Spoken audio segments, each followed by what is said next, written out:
Level 0. The unsigned letter. There is a document sitting on a desk in Lisbon. The year is 1950. The biggest football tournament on earth is about to begin in Brazil, the first time since the war that the whole world will gather to decide who is the best. Every nation that matters will be there, and someone has offered you a seat at the table for free. No qualifying, no earning it. Just come. The pen is on the desk. You do not pick it up. Not because you are afraid, because your players are working men, factory workers, farmhands, men who cannot afford to miss 6 weeks of wages for a boat journey across the Atlantic. The Federation looks at the cost and looks at the men and sets the pen down. The envelope sits there. Outside, nobody knows this decision was made. The streets of Lisbon carry on. The fishermen go to the water. The fado singers go to the dark rooms where fado lives. Nobody knows that the world just offered you a door, and you left it closed. But you will spend the next 60 years paying for that moment. The question is already open. What does a country lose when it never even tries? Level 1. The cursed shirt. England is hosting the World Cup for the first time. 16 nations, the whole planet watching. You have never been here before. You spent the last 30 years invisible, missing tournament after tournament while the world played without you. You are finally in the room, and the room does not know your name. You send a man to change that. His name is Eusébio. He was born in poverty in Mozambique, in a house with a dirt floor, and he grew into something the football world has never seen: speed and power and a right foot that does not miss. He is 24 years old. He is everything you have. Before the tournament begins, the squad numbers are drawn. Eusébio receives 13.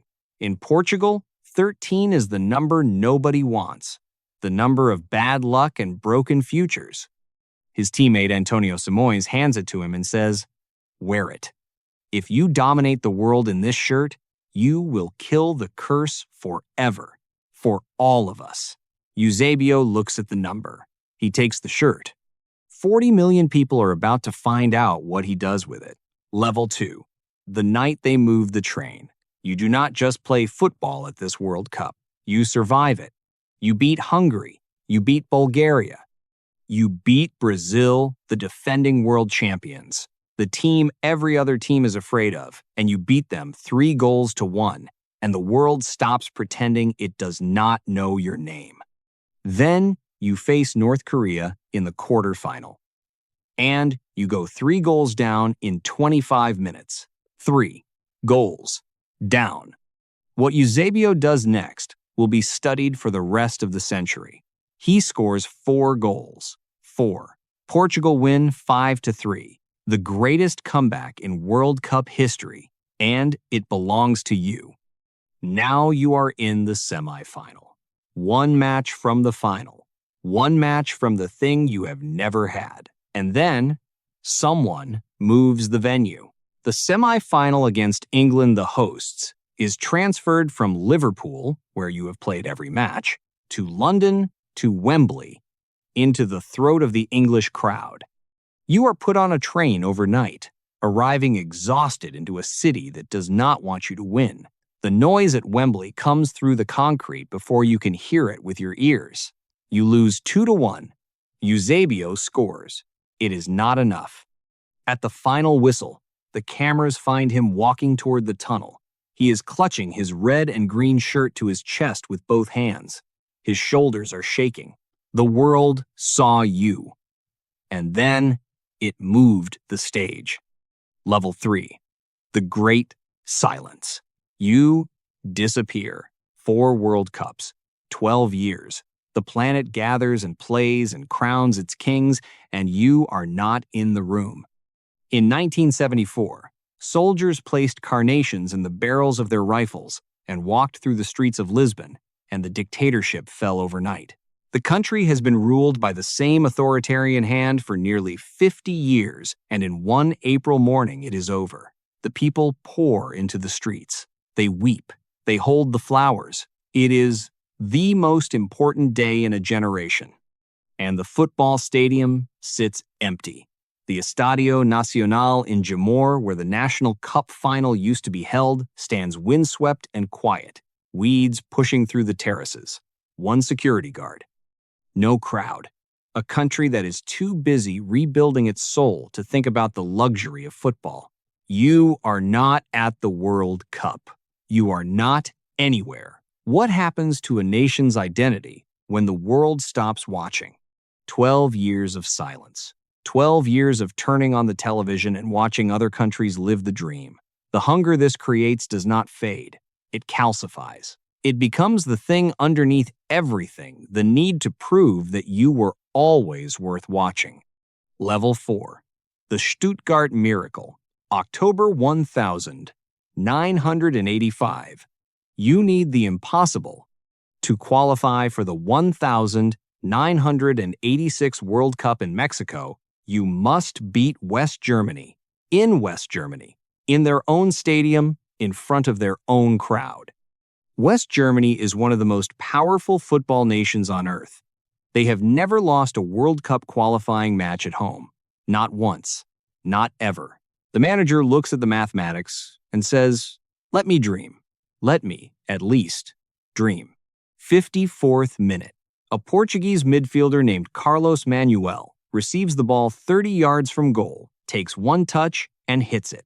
The ball travels in a straight, hard, perfect line into the top corner of the German net.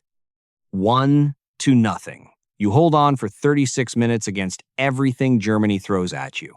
When the final whistle blows in Stuttgart, the silence in that German stadium is the sound of history being made. West Germany's first home qualifying defeat ever. In Lisbon, people are in the streets before the echo of the whistle dies. You are going to Mexico. After 12 years of silence, you are going back to the room where the world gathers. The miracle got you there. What you do when you arrive is a different question entirely. Level 5. The Saltillo Collapse. Mexico 1986. The miracle lands in a broken house. The Federation books a motel with no security. Reporters and tourists walk freely through the corridors where the players sleep. The training pitch is sloped. The preparation matches are played against teams assembled from hotel workers, barmen, waiters, kitchen staff. A man approaches the squad in the first week. He says he is the grandson of a local politician. He offers to go shopping for the isolated players. He takes their money. He is never seen again. When the players discover that the Federation collected the lion's share of the tournament income and handed the squad a fraction, no explanation, no negotiation, they walk onto their hotel balconies and refuse to board the team bus. On strike in Mexico, in front of the watching world. You beat England in the first match. Then you lose to Poland. Then Morocco beats you 3-1, and you fly home in silence, bottom of your group. The miracle of Stuttgart reduced to ash in 6 days. The world looked at you in Saltillo. What it saw was the inside of a broken house. Level 6. The red card in the rain. You miss 3 more World Cups. 1990. 1994. 1998. But the moment that defines this absence does not happen at a World Cup. It happened on 6 September 1997 in Berlin, in the rain, during a qualifying match you are winning. Your most gifted player, a man named Rui Costa, who sees the game 30 seconds before anyone else is being substituted off. He has done his job. You are 1-0. You need only to hold on. He is walking toward the touchline. The French referee runs toward him and shows a yellow card, his second, for the way he is walking off the pitch. Because the substitution is not yet complete, you cannot bring a replacement on. You play the final 20 minutes with 10 men. Germany scored 6 minutes later. 1-1. Qualification gone. The camera finds Rui Costa on the running track beside the pitch. He is sitting with his knees pulled to his chest, both hands covering his face, the rain coming down on his back in the empty Berlin night. An entire generation's World Cup dream ended on a running track. Is this what you are? A country that destiny has decided will never arrive? Level 7. The Golden Generation's shame. South Korea and Japan.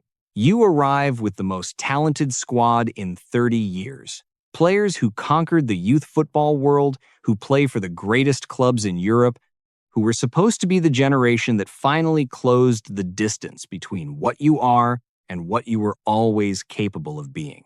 You lose your first match, you win your second. In the final group match against the co-host South Korea, you need only a draw to advance. In the 35th minute, one of your players receives a red card and is sent from the pitch. Then a second player is sent off. 9 men.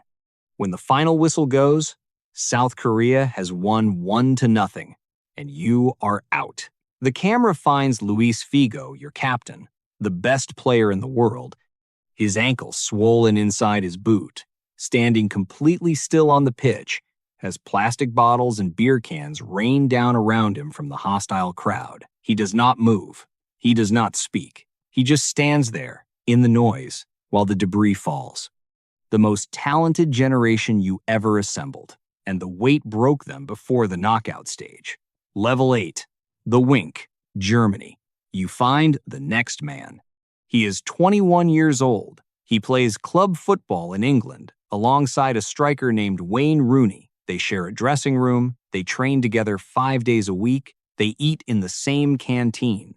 His name is Cristiano Ronaldo, and you send him to Germany carrying everything Eusébio carried in 1966, the need to prove a small country deserves its place among the powerful. In the quarterfinal, you play England. In the 62nd minute, Rooney stamps on a Portuguese defender. Ronaldo runs to the referee. He demands a card. He gets it. Rooney, his teammate, his colleague, the man who sits across from him at breakfast, walks off the pitch. As Rooney passes him, Ronaldo turns toward the Portuguese bench and winks. One eye, closing slowly, deliberate. In England, it becomes the image of a villain.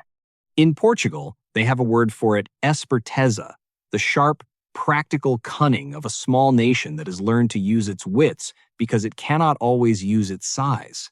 You win the penalty shootout. You reach the semifinal. You lose to France.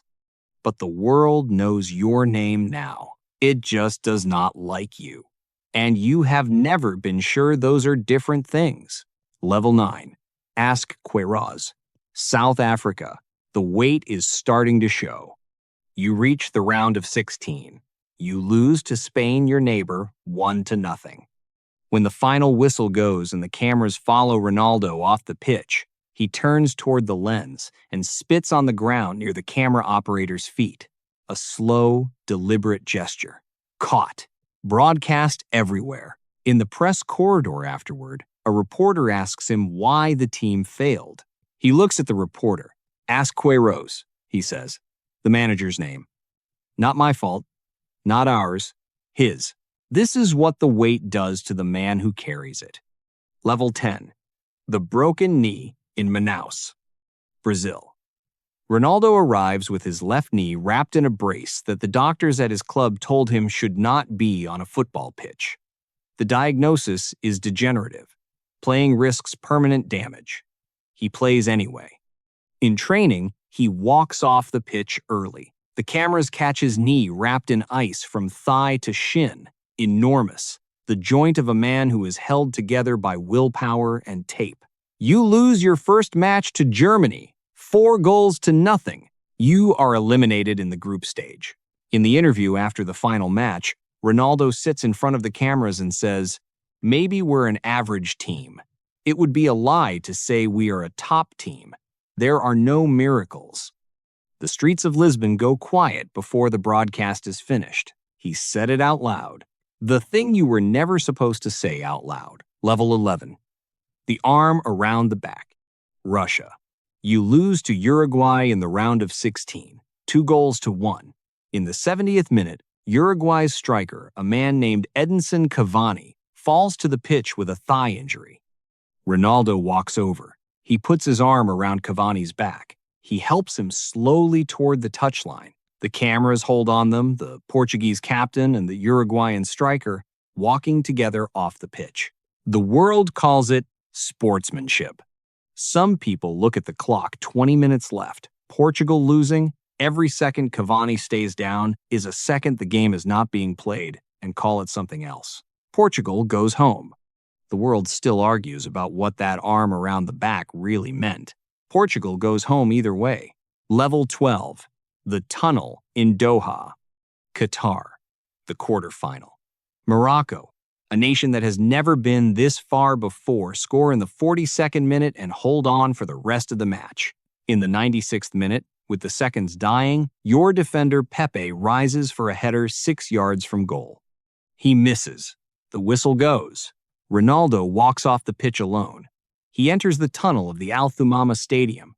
Concrete walls, fluorescent light, the noise of the crowd still audible from somewhere above. The cameras are behind him. They catch his shoulders, shaking. The same image as Wembley, 1966. Eusébio walked into the tunnel, clutching his shirt, shoulders shaking. 56 years. Different man. Same posture. Same grief. Same question the nation has been asking since a pen was left on a desk in Lisbon and nobody picked it up. Does a small country on the edge of the world deserve to be seen all the way to the end? The tunnel swallows him. Level 13, 2026, the 6th time. The United States, Canada, Mexico. The biggest World Cup in history, 48 nations, the largest stage the tournament has ever built, and you are on it. Ronaldo is 41 years old. This is his 6th World Cup, more than any player in the history of the game. The squad around him is young. Bruno Fernandes, Vitinha, João Neves. Players who were children when he winked at Wembley. The generation that grew up watching the weight break every man you ever chose and volunteered to carry it anyway. You qualified by beating Armenia 9-1. The most emphatic statement you have ever made. A country tired of whispering. On the night before your first match, in the cafes of Lisbon and the squares of Porto, people sit in front of television screens they have not yet turned on. Old men who remember Eusébio's tears, mothers who watched Rui Costa on the running track in Berlin, children who know Ronaldo's face before they know anything else about the world. They are sitting with the specific, untranslatable feeling that has followed this country through every level of this story. Saudade, the longing for something beautiful that has not happened yet. Or happened once and cannot be recovered, and might be the same thing. The first match is against DR Congo, a nation that has not been at this tournament for 52 years.